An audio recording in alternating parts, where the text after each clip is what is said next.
नमस्कार, स्वागत आप सभी का न्यूज 18 राजस्थान पर। मैं हूं आपके साथ हेमंत कुमार। चलिए खबर की शुरुआत करेंगे। विश्व स्वास्थ्य दिवस से आज और योग जागरूकता कार्यक्रम का आयोजन किया जा रहा है, जहां से सीधी तस्वीरें आपकी टीवी स्क्रीन पर हम दिखा रहे हैं। आयुष मंत्रालय की ओर से यह कार्यक्रम आयोजित किया जा रहा है। लोकसभा स्पीकर ओम बिरला यहां पर मुख्य अतिथि और विश्व स्वास्थ्य दिवस के इस खास मौके पर आपकी टीवी स्क्रीन पर सीधी तस्वीरें राजधानी दिल्ली से।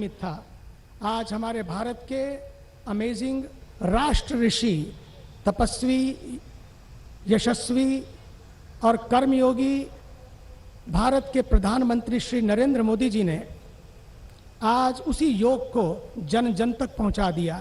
Just imagine, first time he goes to the United Nations and no hesitation, and he brought this amazing culture of India in front of the world, and 177 countries immediately in such a short span of time stamped, and today yoga is everywhere.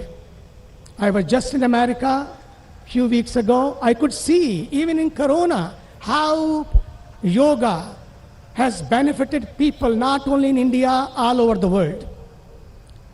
And let me share with you, yoga is not a religion. Yoga is beyond religions. Yoga is for all, and yoga is a scientific tradition, and yoga is a science. अभी हमारे माननीय मंत्री जी कह रहे थे, श्री सोनोवाल जी, you know one thing I loved it, कि सबको सवेरे से। चलिए आगे बढ़ेंगे। और इसी बीच बड़ी खबर मिल रही है राजधानी जयपुर से, जहां पर आग का तांडव देखने को मिला है। जानकारी के मुताबिक एक होटल में भीषण आग लगने की खबर है। हमारी रोड पर 5 बत्ती के एक होटल में यह आग लगी। होटल की तीसरी मंजिल तक आग पहुंची। आग की लपटें सिविल डिफेंस के जवानों ने आखिरकार रेस्क्यू ऑपरेशन यहां पर किया है। 2 घंटे की कड़ी मशक्कत के बाद इस आग पर काबू पाया गया। आगजनी के दौरान होटल में फंसे लोगों को बाहर निकाला गया है। तस्वीरें आपकी टीवी स्क्रीन पर हमारी रोड की तस्वीरें हैं। 5 बत्ती स्थित ये होटल जिसमें आग लगी, और ज्यादा जानकारी के साथ सहयोगी विष्णु शर्मा हमारे साथ जुड़ चुके हैं जयपुर से। विष्णु, क्या खबर है, अभी क्या अपडेट है?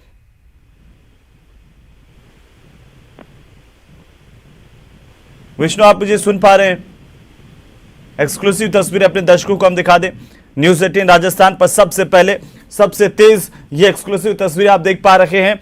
ये राजधानी जयपुर के 5 बत्ती इलाके की तस्वीरें, जहां पर एक आलीशान होटल आग की चपेट में आ गया, और इसी दौरान देखते ही देखते आग की लपटें इस होटल में चारों तरफ से उठने लगी। जानकारी मिलते ही दमकल की गाड़ियां मौके पर पहुंची और इस आग को बुझाने की कोशिश की गई। करीब 2 घंटे की कड़ी मशक्कत के बाद इस आग पर काबू पाया गया है। एक्सक्लूसिव तस्वीरें न्यूज 18 राजस्थान पर सबसे पहले हम आपको दिखा रहे हैं। इस आग की होटल की तीसरी मंजिल तक आग पहुंची। एक बार फिर से रुक करेंगे, हमारे सहयोगी विष्णु शर्मा हमारे साथ जुड़ चुके हैं राजधानी जयपुर से। विष्णु, कैसे ये आग लगी और अभी क्या अपडेट है आपके पास? देखिए, जयपुर से बहुत बड़ी खबर है। इस वक्त की सबसे बड़ी खबर यही है कि जयपुर के जो एमआई रोड, जो कि सबसे बड़ा जो मार्केट है, वहां पर होटल एक लेजर इन जो है, वहां पर एक भीषण आग लगी थी। आग जो है रात करीब 3:30 बजे लगी, जिसको करीब सुबह 6 बजे तक बुझाया गया। सबसे बड़ी बात की ये जो आग है, होटल की तीसरी मंजिल पर जो बियर बार है, वहीं पे उसके नजदीक जो है किचन है, और वहीं पे आग लगी थी, जिसमें करीब इस होटल में करीब आज बताया जा रहा है कि 15 से 20 लोग जो हैं वो फंस गए थे इस आगजनी के बीच। मौके पर पहुंची सिविल डिफेंस की टीम ने दमकल कर्मियों के साथ रेस्क्यू ऑपरेशन चलाया और इन 15 से 20 लोगों को बाहर निकाला।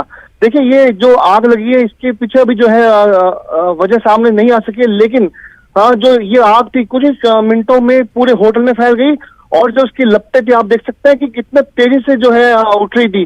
सबसे बड़ी बात, बहुत लंबे समय बाद इस आग को बुझाने के लिए स्नार्कल लैडर जो है उसको मौके पर बुलाया गया। आप देख रहे होंगे एक जो तीसरी मंजिल तक आग पहुंचने के लिए दमकल कर्मियों को काफी मशक्कत करनी पड़ी। ऐसे में स्नार्कल लैडर जो थी, दमकल की जो गाड़ी है, उसको मौके पर बुलाया और करीब 3 घंटे बाद ये आग बुझाई जा सकी है। जी बिल्कुल। विष्णु, क्या अभी तक कोई पता चल पाया कैसे आग लगी, और किसी के हताहत होने की खबर तो नहीं है इस आग में? देखिए, इस पूरी आगजनी में किसी के हताहत होने की खबर नहीं है। बस ये जो आग थी होटल की तीसरी मंजिल पे लगी है। यहीं पर एक बियर बार था, बियर बार के बगल में जो है वहीं पे किचन है, जहाँ से होटल के जो मेहमान जो है उनको फूड सर्व होता है, और यहीं इसी किचन में ये जो है आग लगी है। आगजनी की जो घटना है अभी जो कि रेस्क्यू टीम के लिए जरूरी था कि आग को बुझाया जा सके, लेकिन आग कैसे लगी इसकी जांच अब होगी। इस पूरी आगजनी में कोई भी हताहत नहीं हुआ है। सबसे बड़ी बात कि सिविल डिफेंस की जो टीम है, जो सिविल डिफेंस के जवान है, इन्होंने दमकल कर्मियों के साथ मिलकर के बहुत कम समय के अंदर आग पर भी काबू पाया। इसके अलावा जो होटल में फंसे हुए लोग थे, करीब 15 से 20 जो लोग बताए जा रहे हैं, जो कि उसमें स्टाफ भी है और वो लोग जो होटल में ठहरे हुए थे रात को, उन लोगों को देर रात तक बचाया गया। सभी को सकुशल बाहर निकाल लिया गया। इस बीच जो जालूपुरा पुलिस थी वो मौके पर पहुंची और अब जो है आग कंट्रोल में है। जी बिल्कुल विष्णु, ये जो इलाका है एमआई रोड का, 5 बत्ती का, अपने आप में बहुत महत्वपूर्ण है राजधानी जयपुर के लिए, और एक तरह से हम देखें तो बिल्कुल इसे हार्ट कहा जा सकता है। लेकिन यहाँ पर अगर एक होटल में आग लगती है और देखते ही देखते वो आग पूरे होटल में फैल जाती है, तो ये एक सवाल जरूर खड़े करता है विष्णु कि क्या इस होटल में तमाम इंतजाम फायर को लेकर के नहीं थे? क्या वहां पर प्रारंभिक तौर पर सुरक्षा के उपकरण नहीं थे? वजह क्या थी? देखिए इससे पहले भी जयपुर के जो कई बड़ी जो नामचीन जो होटल जो की रूफ टॉप पे जिन पे ये होटल चलते हैं, क्योंकि अक्सर जो है अब जो है होटलों की जो रूफ टॉप जो होते हैं वहां पर ये बियर बार चलाए जाते हैं, वहीं पे किचन होता है। ऐसे में अभी तक हमारी बात नहीं हो पाई है फायर अधिकारियों से कि उन्होंने इसको एनओसी दी थी या नहीं दी। ये जो बियर बार था, ये जो किचन था, ये एनओसी इसके लिए दी गई थी। क्या वहां पे सिलेंडर रखे हुए थे? नहीं, अगर यदि वहां पे माना सिलेंडर रखे हुए होते तो हो सकता है यह हादसा बहुत बड़ा हो सकता था, जनहानि हो सकती थी। लेकिन गनीमत रही कि आग पर काबू पा लिया गया और जो लोग हैं उनकी जान को भी बचाया जा सका। इस पूरे मामले में किसकी लापरवाही रही ये देखना भी बाकी होगा। जी लेकिन कोई नुकसान का आकलन किया गया है होटल प्रबंधन की तरफ से? कितना नुकसान हुआ है आखिरकार? और जो तस्वीरें हम जैसे देख पा रहे हैं विष्णु, लगता है कि ये आग काफी नुकसान इससे हुआ है।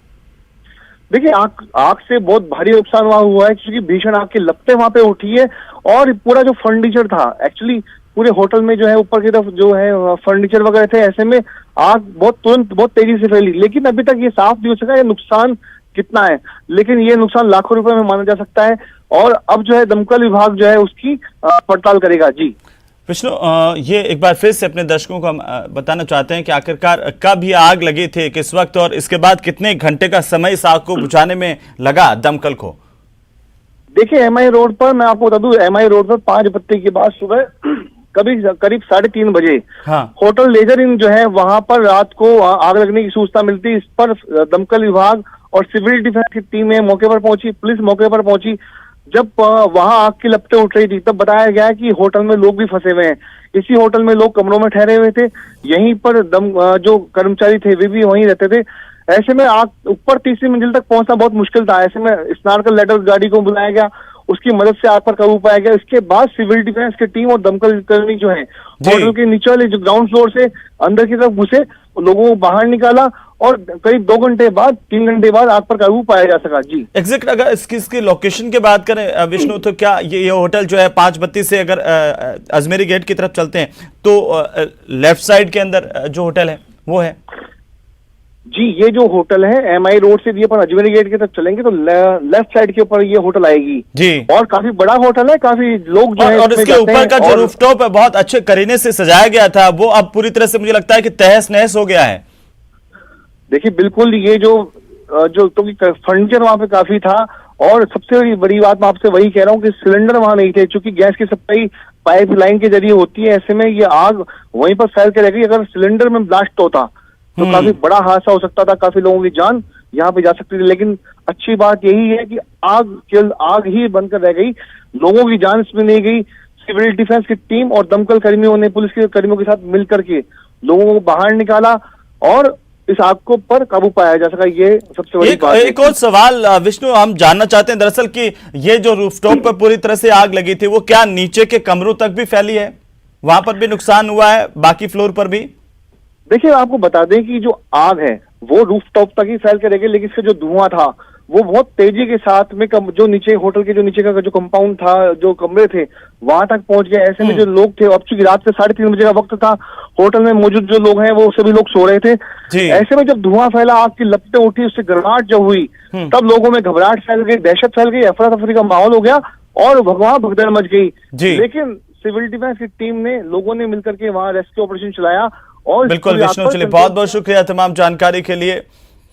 जयपुर के एक होटल में आग लगी और हालांकि इस आग को बुझा लिया गया। कड़ी मशक्कत के बाद इस आग को करीब 6 बजे के आसपास बुझाया गया, लेकिन उससे पहले एक्सक्लूसिव तस्वीरें उस वक्त की हैं जब ये आग लगी। करीब 3:30 बजे का वक्त था जब आग की लपटें उठने लगी और देखते ही देखते पूरे होटल का जो रूफटॉप है वो आग की चपेट में आ गया। उसके बाद दमकल की गाड़ियां मौके पर पहुंची, आग को बुझाया गया। लेकिन बड़ा सवाल यह है कि आखिरकार क्या यहाँ पर फायर विभाग की ओर से, दमकल विभाग की ओर से एनओसी दी गई थी, बाकी कहां पर अगर कमी रही है, क्या सुरक्षा के जो तमाम उपकरण थे वो वहां पर नहीं थे, ये अभी जांच का सवाल है और जांच के बाद ही स्थितियां साफ हो पाएंगी। चलिए आगे बढ़ेंगे। करौली से बड़ी खबर हम आपको बता दें। करौली हिंसा मामले को लेकर के बड़ी जानकारी इस वक्त मिल रही है। आज कर्फ्यू में 2 घंटे की ढील दी जाएगी। सुबह 9 बजे से लेकर के 11 बजे तक लोगों को कर्फ्यू में ढील देने का ऐलान प्रशासन की ओर से किया है। जरूरी वस्तुओं की खरीदारी कर सकेंगे। रसद विभाग और होलसेलर की ओर से सप्लाई की जाएगी। 2 व्हीलर और 4 व्हीलर का प्रयोग वर्जित रहेगा। सिर्फ पैदल लोग जो है वो अपने घरों से निकल करके खरीदारी करने के लिए दुकान तक जा सकेंगे, इस बात की ढील होगी। इसके अलावा कोई भी व्यक्ति अपने 2 व्हीलर का इस्तेमाल नहीं करेगा, 4 व्हीलर का इस्तेमाल नहीं करेगा, यानी कि किसी भी तरह का वाहन वर्जित होगा।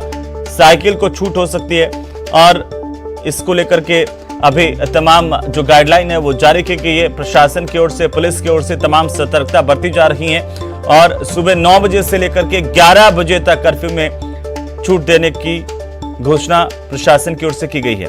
सुरक्षा के भी चाक चौबंद इंतजाम रहेंगे और हमारे सहयोगी धर्मेंद्र शर्मा ज्यादा जानकारी के साथ फोन लाइन पर हैं। धर्मेंद्र, आज प्रशासन की ओर से कर्फ्यू में 2 घंटे की ढील देने का ऐलान किया गया है, क्या एहतियात बरतने होंगे? जी देखिए, बताना चाहूंगा यहाँ आज प्रशासन ने 2 घंटे की ढील दी है। सुबह 9 से 11 बजे तक की ढील दी है, जिसमें दूध, डेयरी की, सब्जी आदि की दुकानें खुलेंगी, साथ ही राशन आदि की खरीदारी भी कर सकेंगे। इस दौरान शहर के जो नगर परिषद क्षेत्र है उसके अंदर 2 पहिया और 4 पहिया वाहनों का जो प्रयोग है वो पूरी तरह वर्जित रहेगा। लोगों से अपील की गई है कि वो पैदल ही अपने घरों से खरीदारी करेंगे। इसके साथ ही होलसेलर और जो रसद विभाग के अधिकारी हैं वो इस बात को सुनिश्चित करेंगे कि लोगों के लिए जो रसद और दूध और सब्जी आदि की जो सामग्री है वो पूरी तरह मिल सके, सुनिश्चित हो सके उसकी सप्लाई, इसके भी प्रबंध किए हैं। साथ ही जो इस दौरान सुरक्षा बनी रहे, किसी प्रकार की अव्यवस्था ना हो, इसके लिए भी पुलिस बल तैनात रहेगा और जो अधिकारी हैं वो लगातार इस पर नजर बनाए रखेंगे। जी लेकिन धर्मेंद्र, आपने वाहनों का प्रयोग का बताया कि पूरी तरह से वर्जित होगा, क्या साइकिल का इस्तेमाल इस दौरान किया जा सकेगा? देखिए, वाहन की बात करें तो किसी भी तरह का वाहन पूरी तरह वर्जित होगा, क्योंकि जिस तरीके से हालात बने हैं उससे वाहन का प्रयोग की छूट इसलिए नहीं दी गई है कि लोगों को, अन्य लोगों को परेशानी ना हो। भीड़ भाड़ चूंकि छूट दी जा रही है तो जब लोग सामान खरीदने आएंगे तो भीड़ भाड़ हो सकती है। बिल्कुल धर्मेंद्र, चलिए बहुत बहुत शुक्रिया तमाम जानकारी के लिए। नजर बनाए हुए अपडेट हम आपसे लेते रहेंगे। बहरहाल दर्शकों को एक बार फिर से बता दें, सुबह 9 बजे से लेकर के 11 बजे तक करौली के कर्फ्यूग्रस्त इलाके में लोगों को ढील दी गई है और इस दौरान लोग अपना जरूरी सामान खरीद सकेंगे और अत्यावश्यक सामान की दुकानें ही खुलेंगी, जैसे दूध, सब्जी की दुकानें खोली जाएंगी, बाकी पूरा मार्केट बंद रहेगा और 2 घंटे की ढील आज कर्फ्यू में दी जाएगी। चलिए आगे बढ़ेंगे और इसी बीच बड़ी खबर हम आपको बता दें, हिस्ट्री शीटर देवा गुर्जर हत्याकांड को लेकर के सबसे बड़ा अपडेट मिल रहा है। यह बड़ी जानकारी है। जंगल से निकलते हुए मुख्य आरोपी बाबू गुर्जर की गिरफ्तारी हुई है। बाबू गुर्जर आखिरकार गिरफ्तार कर लिया गया है। बड़ी खबर है इस वक्त की। बाबू गुर्जर समेत अन्य को आज कोर्ट में पेश किया जाना है। पुलिस ने बाबू गुर्जर के साथ 3 अन्य साथियों को भी उसके पकड़ा है, जिन पर आरोप है कि उन्होंने देवा गुर्जर की सरेआम हत्या की गोलियां बरसा करके। ड्रोन से मुकंदरा के जंगलों में सर्च ऑपरेशन चलाया जा रहा है और ऑपरेशन आरोपियों से पूछताछ में लगातार जुटी हुई एसआईटी की टीम। पूछताछ में कई बड़े खुलासे हो सकते हैं। एएसपी पारस जैन की ओर से जानकारी दी गई है। ओम प्रकाश हमारे सहयोगी कोटा से हमारे साथ जुड़ चुके हैं। ओम प्रकाश, क्या कुछ अपडेट है देवा गुर्जर हत्याकांड को लेकर के इस वक्त आपके पास?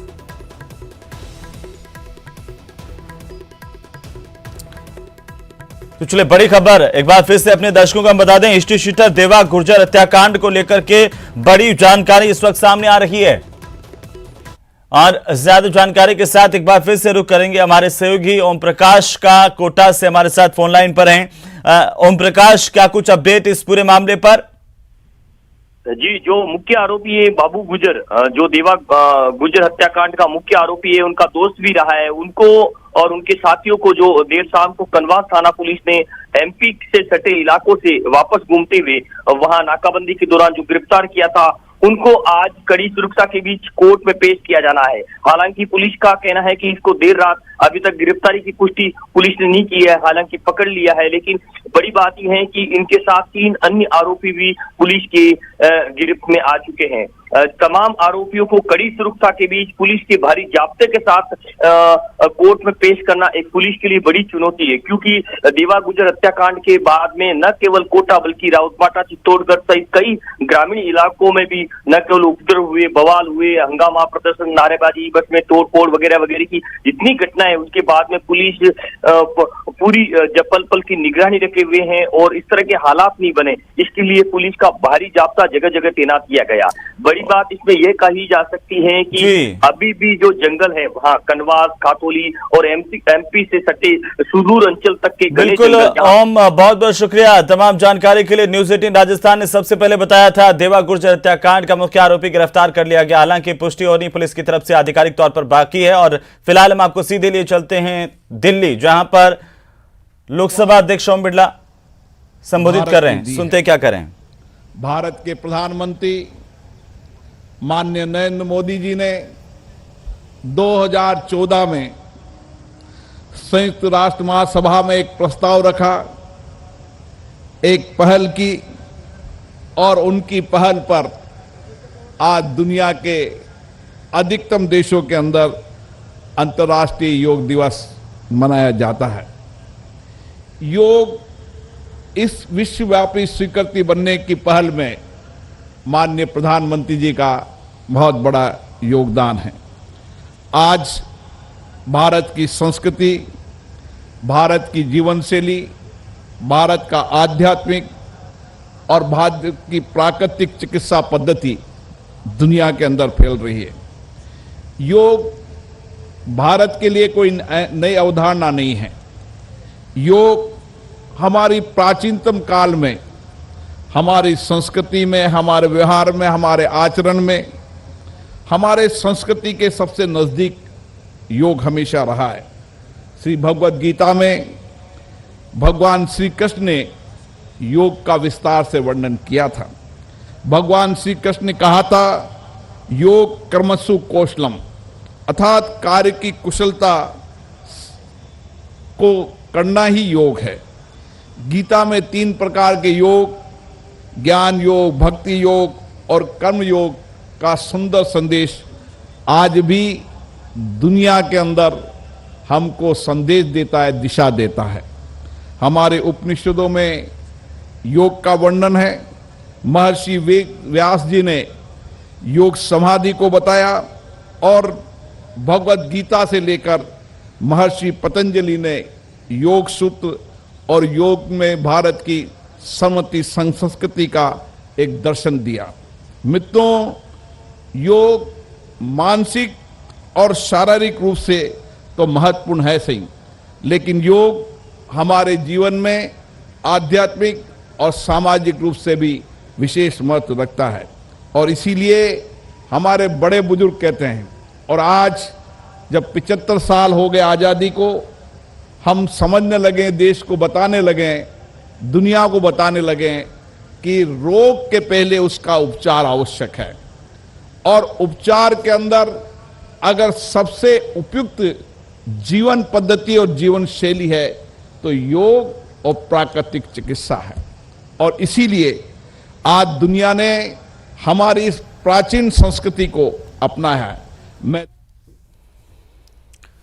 चलिए आगे बढ़ेंगे, महंगाई की बात करेंगे और महंगाई को लेकर के कांग्रेस पार्टी की तरफ से आज केंद्र सरकार के खिलाफ मोर्चा खोला जाएगा। पार्टी की ओर से चलाए जा रहे महंगाई मुक्त भारत अभियान के तहत आज जयपुर में सिविल लाइंस फाटक पर प्रदेश स्तरीय धरना प्रदर्शन होगा। पीसीसी चीफ गोविंद सिंह डोटासरा के नेतृत्व में होने वाले इस धरना प्रदर्शन में मुख्यमंत्री अशोक गहलोत भी शामिल होंगे। इससे पहले सीएम अशोक गहलोत की तरफ से अपील भी लोगों से की गई कि सब मिलकर के एक साथ एकजुट होकर के महंगाई से लड़ें, आइए एक साथ प्रदर्शन करें।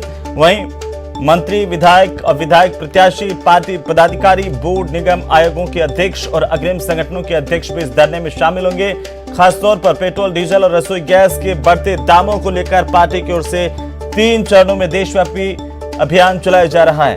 इससे पहले ब्लॉक स्तर, जिला स्तर पर भी प्रदर्शन किया जा चुका है। आज प्रदेश स्तरीय धरने के साथ साथ अभियान का समापन होगा। गौरतलब है कि पार्टी की ओर से महंगाई का मुद्दा जोर शोर से उठाया जा रहा है। आम आदमी परेशान है। पहले भी पार्टी की ओर से महंगाई को लेकर विभिन्न स्तर के अभियान चलाए जा चुके हैं।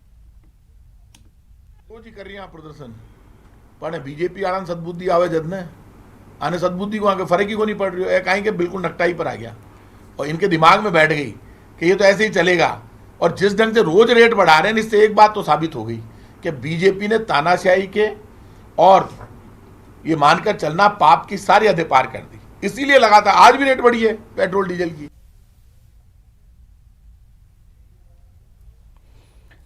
और इसी पर ज्यादा जानकारी के साथ सहयोगी दिनेश शर्मा राजधानी जयपुर से फोन लाइन पर जुड़ चुके हैं। दिनेश, आज कांग्रेस पार्टी प्रदेश स्तरीय धरना प्रदर्शन करने जा रही है महंगाई को लेकर के, क्या कुछ जानकारी है?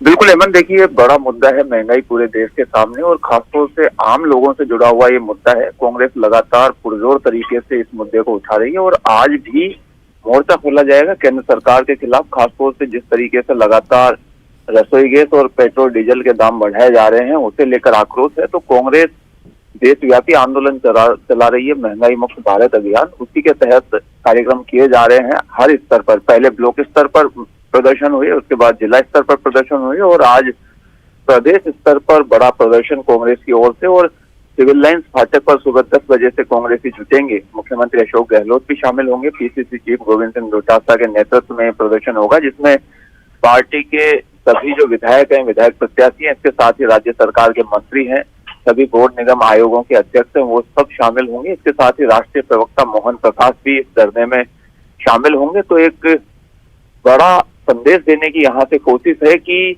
महंगाई जिससे आम जन त्रस्त है, उसे लेकर कांग्रेस लगातार केंद्र सरकार को घेरने का प्रयास कर रही है। और कांग्रेस को ये लगता है कि महंगाई ऐसा मुद्दा है जिसे लेकर आम जनता का समर्थन जुटाया जा सकता है। खासतौर से 5 राज्यों के चुनाव जिस तरीके से आए, उसके बाद कांग्रेस लगातार इस मुद्दे को पुरजोर तरीके से उठा रही है। उससे पहले भी कांग्रेस ने लगातार इस मुद्दे को लेकर केंद्र सरकार को घेरा था।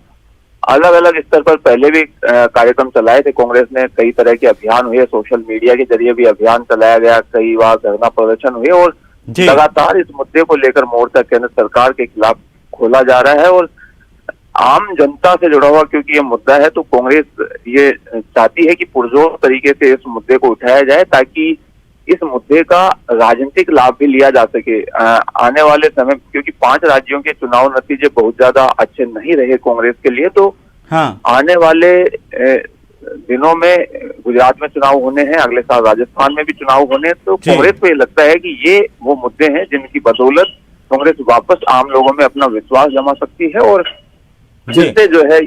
चलिए, बहुत बहुत शुक्रिया दिनेश तमाम जानकारी के लिए और लगातार अपडेट हम आपसे लेते रहेंगे। महंगाई को लेकर के कांग्रेस का आज हल्ला बोल है, प्रदेश स्तरीय कार्यक्रम है। मुख्यमंत्री अशोक गहलोत, पीसीसी चीफ गोविंद सिंह डोटासरा समेत तमाम नेता, प्रदेश के अग्रणी पंक्ति के और बाकी के पदाधिकारी, कार्यकर्ता इसमें शामिल होंगे। एक संदेश महंगाई को लेकर के कांग्रेस और लगातार अपडेट आप दर्शकों तक हम पहुंचाते रहेंगे। तो चलिए खबरों में फिलहाल वक्त है एक छोटे से ब्रेक का, जल्द लौटेंगे। तो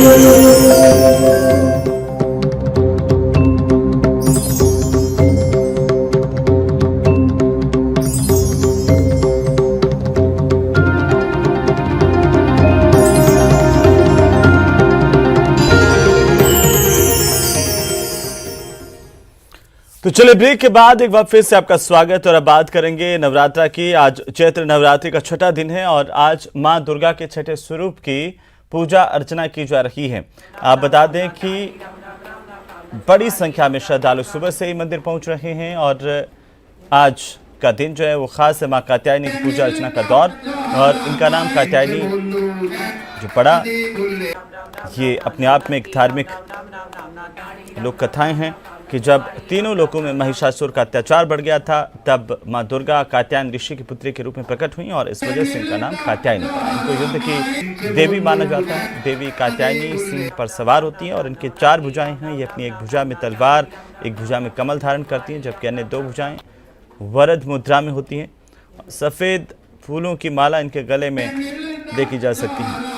और आज इन्हीं की पूजा अर्चना का दौर, जहां देश भर में जो श्रद्धालु हैं वो माता के मंदिरों में उमड़ रहे हैं। अलग अलग जगहों से हमारे सहयोगी इस वक्त जानकारी के साथ मौजूद हैं, एक एक करके उनका रुख करेंगे। आपको बता दें कि कमलेश हमारे साथ हैं उदयपुर से, और साथ ही साथ जैसलमेर से श्रीकांत व्यास हमारे साथ जुड़ चुके हैं। अशोक शर्मा हमारे साथ शिवगंगानगर से। सबसे पहले झीलों की नगरी उदयपुर का रुख करेंगे। कमलेश, किस तरह की छठा आज सुबह देखने को मिल रही है नवरात्र के दौरान, और इस वक्त आप कहां पर किस मंदिर में खड़े हुए हैं, जरा दर्शकों को तस्वीरें दिखाइए।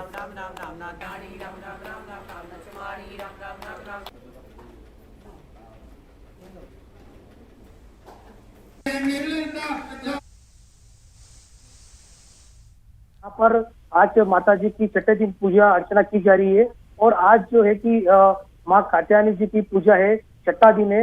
नवरात्रि में 9 ही दिन अलग अलग माता जी की विशेष पूजा अर्चना की जाती है, और सबसे बड़ी बात है कि अलग अलग श्रृंगार माता जी को कराया जाता है।